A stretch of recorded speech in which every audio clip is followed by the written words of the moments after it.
Kabar mengejutkan datang dari pasangan Irish Bella dan Amar Zoni. Niat hati ingin hidup kembali bersama setelah bebas dari penjara, justru harus menerima kenyataan pahit setelah akhirnya ia digugat cerai secara resmi oleh Irish di Pengadilan Agama Depok. Dan gugatan cerai itu telah dilayangkan Irish pada tanggal 6 November 2023 lalu. Sidang perceraian keduanya pun telah berlangsung beberapa waktu lalu meski Amar selaku tergugat kabarnya tak hadir alias absen dalam persidangan. Tentu saja dugaan publik sepertinya benar adanya. Hubungan keduanya benar-benar koyak setelah Amar dicokok pihak kepolisian karena barang haram narkoba. Apalagi ketika bebas Amar dan Irish tak lagi tinggal satu atap. Mereka berdua kembali ke rumah orang tua masing-masing. Hal ini tentu saja semakin meyakinkan publik jika bahtera keduanya sudah tidak baik-baik saja. Mohon maaf banget, bukan maksudnya saya menghindar ya belakangan ini, tapi mudah-mudahan rekan-rekan media juga bisa mengerti ya, menghormati juga privasi saya karena memang inilah cara saya untuk bisa tetap kuat dan menjaga mental saya untuk menghadapi semua situasi yang sedang berjalan saat ini. Tentu stigma masyarakat melihat, jadi kalau dikatakan cerai atau tidak ada segala macamnya, tentu saya harus berusaha lebih untuk meyakinkan mereka semua dengan tindakan saya.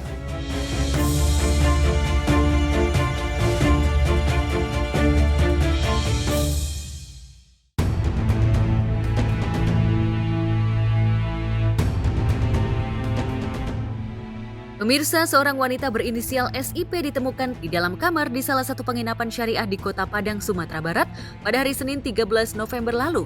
Kasus ini menjadi ramai diperbincangkan lantaran SIP akan menikah dengan seorang polisi pada 14 Januari 2024 di Padang.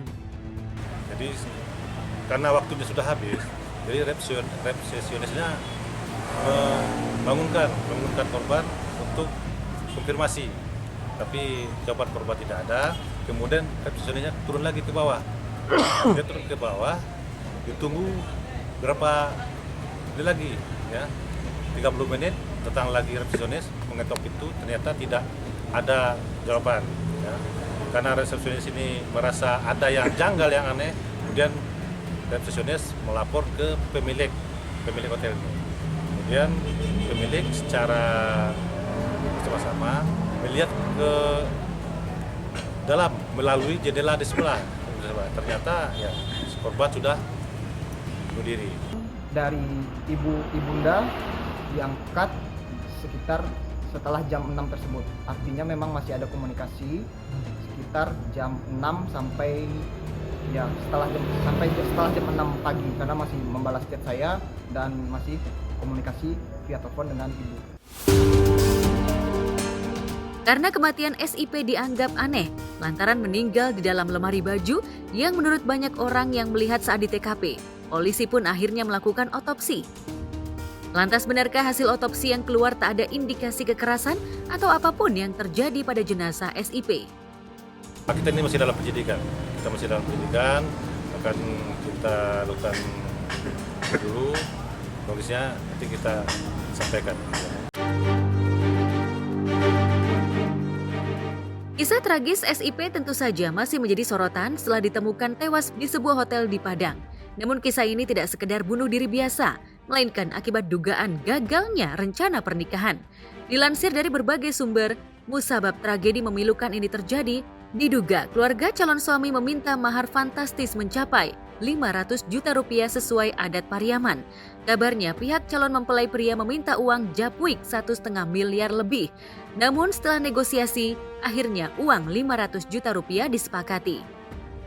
Meski sudah sepakat, namun berdasarkan unggahan di media sosial, jika pihak pria selalu mempersulit keadaan, seolah tak terima anaknya yang lulusan Akpol menikah dengan seorang wanita lulusan kampus ternama di Bandung.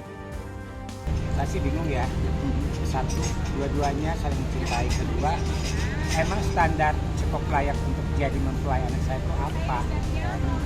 Dia punya pendidikan yang bagus. Dia juga bisa jadi istri yang baik. Kan? Jadi apa sih gitu? Segala sesuatu tuh kayak udah situ kayak yang gak masuk akal gitu kan. Boleh memberikan yang terbaik buat anak, tapi tolong akal sehat pakai juga.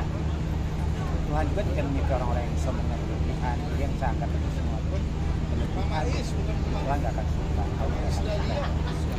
Kalau pribadi saya sendiri, saya sangat-sangat prihatin ya, karena dengan mungkin almarhumah berperilaku seperti itu, karena ya di zaman era sekarang ya, mungkin saking falling in love-nya, sangat-sangat cintanya sama pasangannya ya, sampai mau menikah gitu, jadi tiba-tiba tidak direstui sama seorang ibundanya karena maharnya terlalu besar gitu.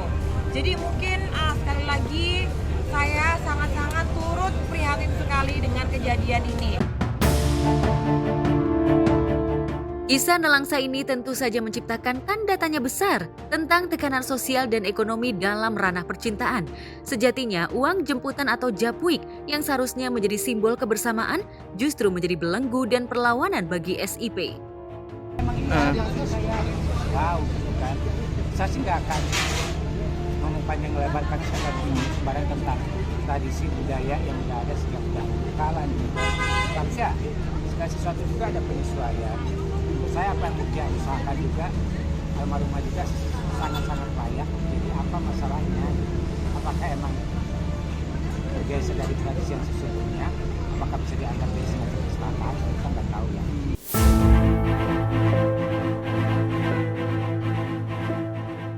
SIP, wanita dengan segudang impian indah, meninggalkan pesan berat ihwal kompleksitas cinta di tengah realitas kehidupan yang penuh tekanan.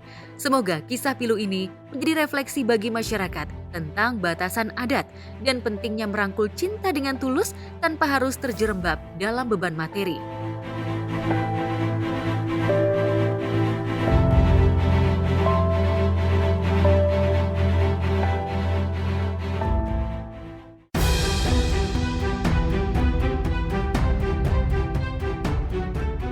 Di tempat terpisah, Malang Nian, sepasang pengantin baru ini. Salah satu tamu undangan bukannya memberikan amplop berisi uang, tapi selembar kertas fotokopian uang pecahan Rp50.000. Kejadian itu diunggah oleh akun TikTok @Nuriar_Aziz saat merekam momen dia sedang membuka dan mencatat uang yang ada di amplop usai menggelar acara pernikahan. Uang fotokopian dengan jumlah Rp200.000 itu ukurannya cukup besar. Si pemberi sepertinya tak memotong atau membentuk uang fotokopian itu dengan ukuran yang kecil. 괜찮아. 괜찮아. 괜찮아요. 괜찮아. Cuma 2.000 gitu. Itu pengalaman pribadi itu. Jadi ya malumin aja lah gitu, karena kita bikin pesta itu kan ingin mengundang aja gitu, ingin memeriahkan, ingin berbagi kebahagiaan gitu sama tetangga, sama teman-teman bahwa kita udah nikah gitu. Tidak mengharapkan berapa kita keluar harus kembali sekian itu, atau mengharapkan keuntungan itu dalam buat teman-teman yang nikah nanti gitu, ingin merayakan, gak usah mengharapkan uang itu kembali atau dapat untung tuh, gak perlu. Memberikan angpau atau amplop berisi uang sudah jadi tradisi dalam pernikahan di Indonesia. Namun sayangnya masih ada saja segelintir orang jahil yang menyisipkan hal-hal yang kurang menyenangkan. Lucu banget ya, kocak ya. Kalau misalnya buat si pengantin atau yang punya hajat, yang paling penting adalah kan kedatangan, kehadiran, dan doa restunya. Kalau misalnya sampai ada yang ngasih amplop dan amplopnya fotokopian itu lucu. Thank you.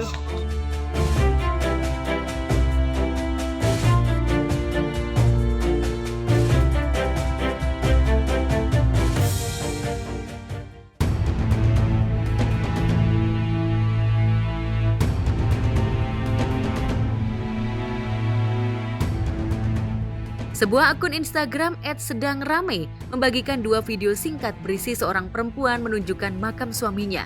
Alih-alih terlihat seperti tempat pemakaman umum, makam suami perempuan itu lebih mirip sebuah rumah. Dan benar saja, istri dari almarhum memang sengaja membuat rumah singgah di makam suami tercinta. Selain sebagai tempat berkunjung, rumah singgah ini kadang jadi lokasi keluarga yang ingin berkumpul. Kita pe suami pe kubur ke rumah ini di Tobelo Dia baku mengada dengan Meti, pasti orang Tobelo tahu ini. Dari kalau pulang dari Meti atau ke Meti dapat lihat ini. Yang tanya-tanya kita tidur di sini kata Rada.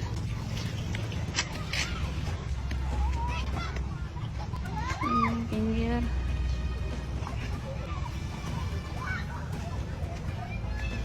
Yang pasti kita Awalnya terus terang aja gue sempat berpikir kok kayak agak berlebihan ya gitu, makam dibikin sampai kayak rumah meskipun katanya sederhana gitu kan, tetap aja kayak agak berlebihan. Tapi setelah dilihat lagi videonya secara keseluruhan, terus dipikir-pikir dengan seksama, kok ini ya maksudnya meskipun anti mainstream, ini tuh ide yang cemerlang gitu, yang sekarang banyak terjadi kan setelah sekian lama entah suami, entah istri atau orang tua meninggal, kita tuh akan ada aja alasannya untuk tidak bisa ziarah, entah yang sibuk lah, entah yang jauh lah, dan lain segala macam lah pokoknya alasannya. Nah kalau dia ada rumah singgahnya gitu, kan secara otomatis bisa sekalian ziarah, bisa sekalian mendoakan, sekalian juga dibikin kayak kumpul keluarga gitu kan, silaturahmi. Jika dilihat dari luar, rumah warna pink ini hanya memiliki ukuran 1 petak. Namun ketika masuk ke dalam, ada sebuah makam yang sudah dikeramik berwarna putih lengkap dengan nisan. Pemandangan unik terlihat di sekitar nisan. Terdapat sebuah etalase kaca berisi baju bola dan beberapa foto almarhum. Di sini cuma datang saja, beristirahat, berabu-rabu, langsung ikut pulang. Tidak mau tidur ya. Paling cuma istirahat, datang belia. Bikin begini karena keluarga banyak dan suami petamang banyak datang, jadi kita bikin begini supaya bisa duduk santai-santai. Tak hanya ada etalase kaca, rumah singgah di atas makam ini juga dilengkapi sebuah kulkas. Sudut lain yang tak kalah mencengangkan adalah adanya kasur spring bed dan sebuah kipas angin. 2 barang ini disediakan untuk pihak keluarga yang ingin beristirahat. Bisa santai-santai sambil minum.